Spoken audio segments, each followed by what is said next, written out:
Muli magandang araw, ito po ang Iparas kay Paras. Ako po si Eli Saludar. Kasama natin si Sec Jing Parasek. Magandang araw sir. Magandang araw, mga kababayan. Magandang araw po, Paring Eli. At ito na naman tayo dito sa ating podcast, Iparas kay Paras. At mga kababayan, masyado nang nakakatawa at nakakalungkot din. At parang sirang-sira ng ating bansa sa ibang bansa dahil mayroon tayong isang kengkoy na pangulo na ano na ngayon, news reporter. Pero saksakan ng mga fake news ang mga report. Pero mo, nire-report niya na nahuli na si Saldico pero wala naman. Until now, there is really no definite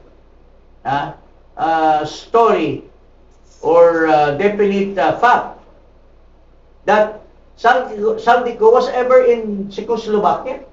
Walang certainty if even it's all fairy tale like he was caught in the border, he was under the custody of the Czech authority, and so on and so forth. Pero wala ni picture ni definite statement or definite report coming from the Department of Foreign Affairs na natungtong si Saldico sa Czech Republic. Tapos ngayon, nagre-report na naman na nasa France daw under French authority. Sabi nitong Lucaret na taga Malacanang, diyang babae na may katok sa ulo. Kung ano-anong pinagdadaldal. Saldico now is under the French authority. Paano naman siya naging under sa French authority? Hinuli ba siya? Paano naman siya naging in the hands of the authority of the French government? So, ito ngayon ang kababalaghan. Bakit daldal ng daldal tungkol kay Saldico? Paring Eli, ano ba ang masasabi mo tungkol dito? So, dito ay lumilinaw na merong kapalpakan na nangyari at kung nabigo ang gobyerno na maaresto ito pong si Saldico at mismong kanilang kapanalig ng administrasyon, kanilang kakampi. Si Senator Ping Lacson nagsabi na ang dapat sisihin daw ay ang gobyerno sa kapalpakan dito kay Saldico. Mukhang nagpaparamdam na si Senator Ping Lacson. He is now feeling the heat of his indiscretions. Na hindi niya ginawa ang tama. When in fact, in the past, he has always been telling the people that he is a righteous person. Pero dito na visto yung sinasabi na masyado siyang pumanig sa administration to the extent that his credibility, his integrity is being now questioned.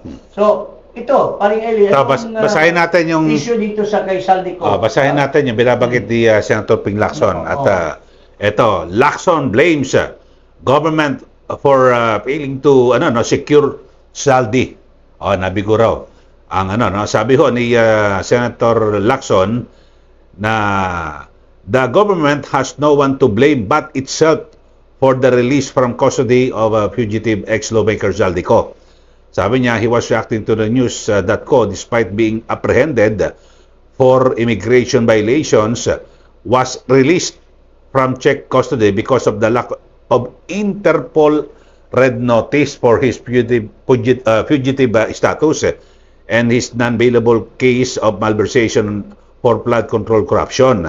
Ito, simple lang daw to So, it was a loss of opportunity. Nawalan tayo ng pagkakataon at ang gobyerno. The government has nobody to blame except itself. Yan.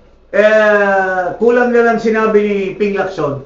The government has nobody to blame except Marcos Jr. Na siya ang on top of the situation kasi gigil na nahuli na daw. So, ibig sabihin, if he is aware himself na nahuli na, ibig sabihin, he is on top of the government. Hmm. Ha? Alam niya itong mga galaw. Pero mukhang pinapaikutan siya ng mga kanyang tao, mga tao niya, paring elite. Tsaka nagulat ako, wala pala pang red notice. Wala pang red So, notice. walang dahilan ang Czech Republic para i-detain siya o pigilan. Ang tagal na niyan eh. Tinanggal na nga nila, pinatanggal na nga yung passport eh. Eh bakit hanggang ngayon? May kaso na. Oh, the case filed in the Sandigan Bayan should have been a basis for their declaring a fugitive. And that huhulihin nila. Bakit kay dating Pangulong Duterte merong red notice kagad ng pagkalabas, di ba? Oo. Yun ang ginawa lang At yung basis panglason eh. niya na hindi natin pwedeng tanggihan yan kasi yung red notice part ng ano natin yan. Maski yung warrant of arrest hindi pa nga nakaikot doon sa ano bang itong red notice, yung ano yan? Interpol, hindi pa Interpol. nakaikot sa Interpol, hindi pa nga nakaabot sa head ng Interpol. Diffusion pa lang, sinabi na nitong bangag na, uy, we should respect Interpol, we cannot, pati yung issue ng sovereignty at jurisdiction, parang pinataas pa niya yung Interpol notice na wala naman pala. Ngayon wala rin pala dito sa kay Saldico, paring Nelly. Pero dito kasi kay dating Pangulong Duterte, parang napakabilis nila dito at may red notice, 'di ba? Sa Interpol, mayroong coordination kagad. Ibig sabihin talagang sila ay determinado at planado na talagang ipa-aresto at ipakulong sa dahig. So anong si, thinking mo? So dito, kunyari determinado pero sa ilalim hindi determinado. kasi parang hindi handa eh. Hindi, kunyari lang yan, handa-handaan, pero ang tunay talaga, ayaw nila talagang ibalik si Saldico. Kasi Saldico will spill the beans on Martin Romualdez and on Marcos.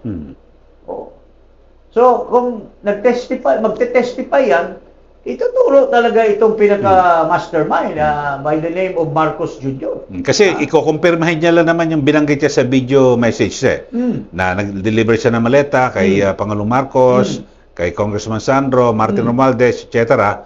So tapos na ang kwento. Yes. Pero dito ang magiging perception ng marami talagang balak hindi walang balak na pauwiin. Yun ang magiging perception. Kasi hindi kompleto No. Yung kay dating Pangulong Duterte na talagang balak na idalhin sa ICC, kompleto.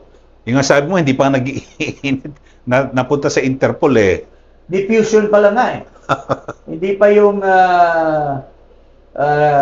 red notice, blue notice lang. Tama. Pero kinulayan nila yung blue, kinulayan na ng pula. Ng red. Para lang masabi ni Marcos na ito na. Hindi natin pwedeng i-refuse ang Interpol.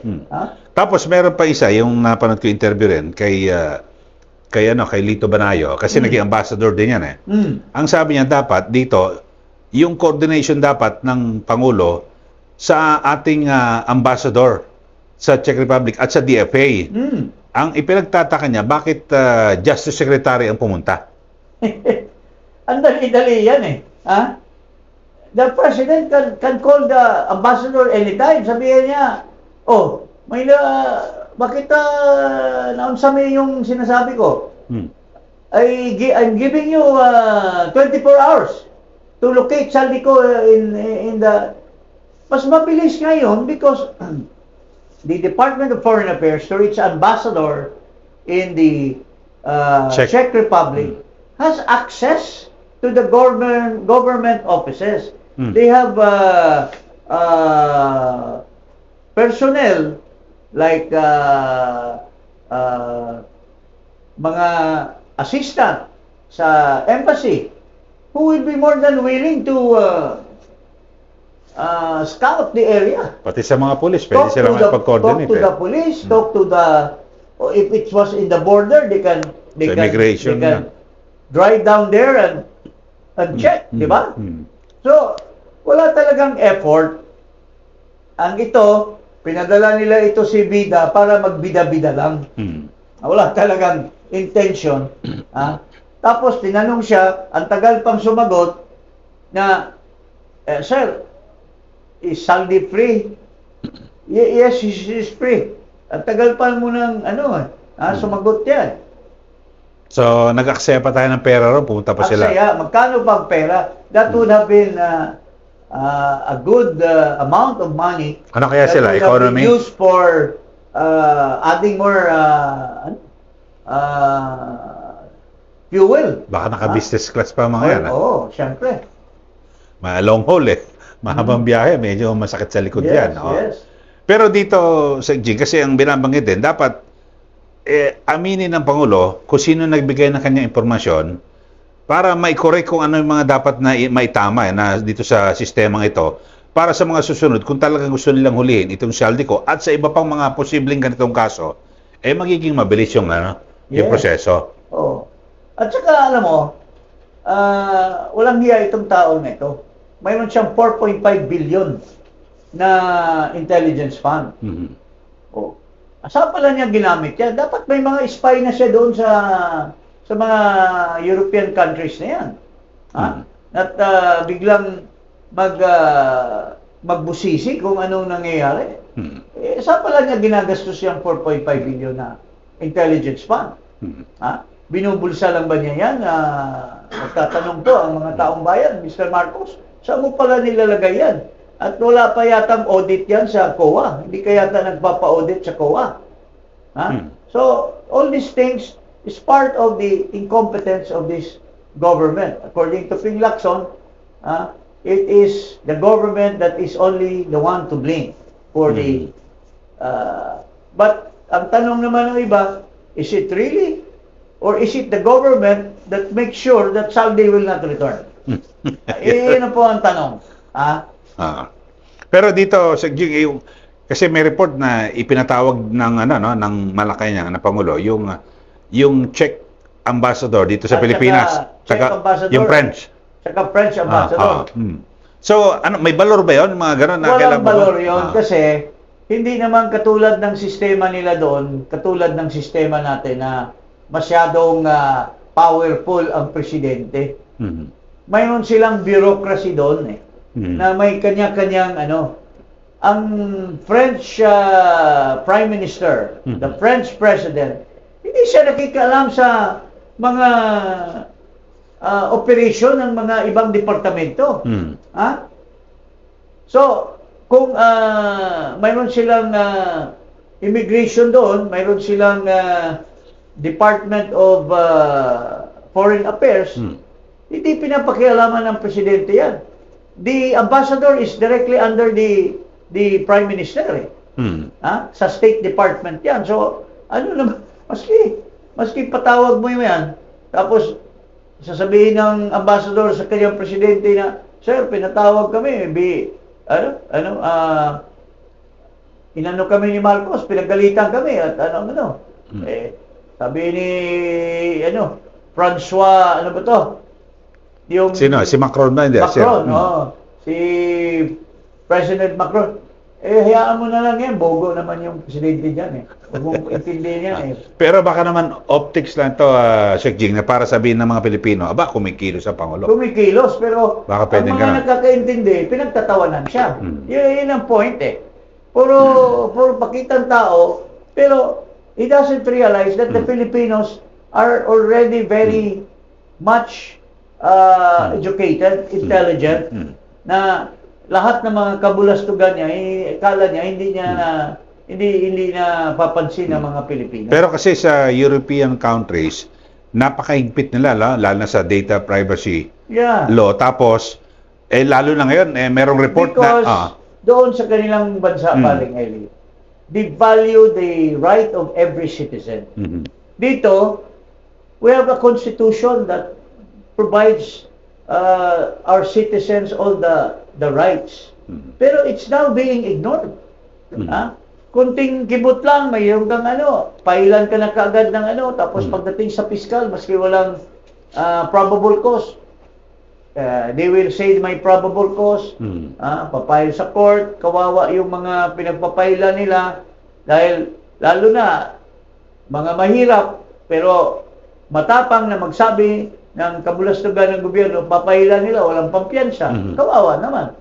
So it is really, sabi nga ng iba, we are in a state of undeclared martial law. Pero paano yan? Ay, itong si Saldico, mayroon siyang application para sa asylum. So, mas mahihirapan na tayo ngayon yan, ng Pilipinas. O kung tanggapin. Hindi, ongoing ba? May application eh. Kasi kinatapusan yan. Saan ba natin nakuha yung, sabi lang nung Lucaret na babae sa, mayroon ba tayong nakita na papel na natanggap ng French government na mayroon tayong actual siyang Sabi lang niya na under the French authority at nag-apply ng asylum. Pero do we really have on So, wala paper, pa. red, black and white na talaga, because bakit siya mag-apply ng asylum sa France? When he's already, well, for all you know, mas mabilis niya nga maging citizen. What is the strength of a French citizenship versus a Portuguese citizenship? Anong kaibahan doon? Pare, nasa Europe ka rin naman eh. Oh, Isa lang you yan. will be protected by the same European Union. Di ba? So, hindi mo na tayo siguro mag-comment kasi galing lang kay Lucaret Castro yan eh. Sa Malacanang eh. Na under the French authority. At until such time, baka makuryente naman tayo. Oh. Sila ang hilig nilang magbigay ng fake news. Tapos pag ang Duterte or ang opposition, ang talagang sinasampa nila ng kaso yung nagsasalita tulad ni Jay Castro, tulad ni Eric Celis, Jason sa. ni Jay Sonsa. Well, sinabi lang nila na ang narinig nila ay nasa hospital. No, tapos kakasuhan mo na spreading totoo naman talaga na hospital. Siya na mismo, may diverticulitis siya eh. Di ba? Oh. So, yun ang eksama sa talagang parang panggigipit. Yes. So, abangan nun natin mga kababayan at dito. Pero, maliwanag na sana matuloy na yung investigasyon sa Senado kahit na wala si Saldico. Sana magbutuhan na kayo.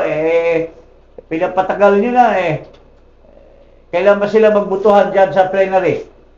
Sa May 4, sa Monday na. Tingnan natin. So, ngayon, i-practice nyo na yung forthwith nyo.